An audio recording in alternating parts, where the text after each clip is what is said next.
Just a few weeks ago, we reported that a public library in King County, Washington, allowed a transgender woman to perform a striptease and lewd dance in front of children as young as toddlers.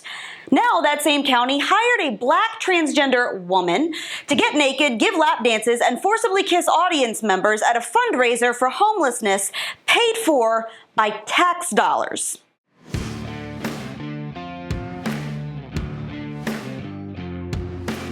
King County's homelessness outreach program, called All Home, reportedly hired Seattle-based trans stripper Beyonce Black St. James to perform at their annual fundraising event for the homeless. And here's how that went. And quick disclaimer, you can't unsee this.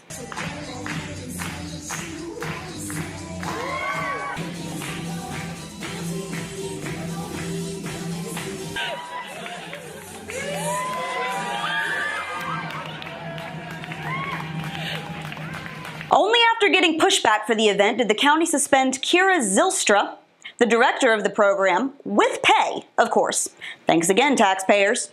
And when it gets even better, believe it or not, the conference was titled Decolonizing Our Collective Work, and according to the event description online, was meant to, quote, examine the legacies of structural racism in our systems and co-design a path towards liberation with Black, Indigenous, Brown, and other marginalized communities affected by homelessness. The striptease was advertised ahead of time as a cultural presentation with no warning that a transgender woman was about to show up and grind on the audience. But judging by the cheers from the crowd, it was not much of a disappointment. So now let me get this straight, libs, because this seems just a little odd to me. That's how you liberate an impoverished, disenfranchised minority community? By a liberal white woman who makes $125 grand a year paying a mentally disturbed black man who thinks he's a woman to take off his clothes while people throw money at him? That's liberation? That's how we reach out to black and brown communities struggling with homelessness? Just get naked and dance for us for money. Gosh, so empowering. Look, I know it's 2019 and we've gone off the cliff with no parachute in sight here, but seriously? Democratic city and county governments in America are using taxpayer dollars to hire men dressed as women to strip, give lap dances, all for helping the homeless. They're liberating the black community by paying mentally ill black men to strip for them.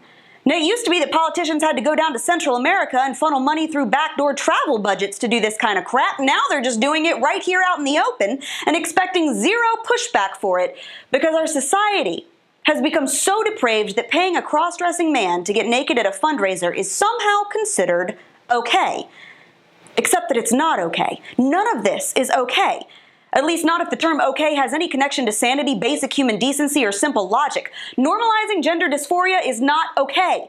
People ripping off their clothes at a taxpayer-funded event is not okay. Trans activists dressed like demon unicorns reading storybooks to children at public libraries, child drag queens being paraded around at gay bars and on national TV.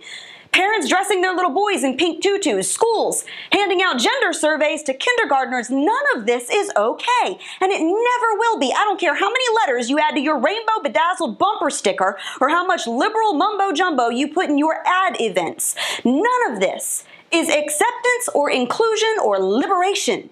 It's abuse. It is exploiting people for identity politics, and it is sick. And that's your Reality Check, America. Make sure you subscribe to our YouTube page, like us on Facebook and Twitter, and stay sane out there.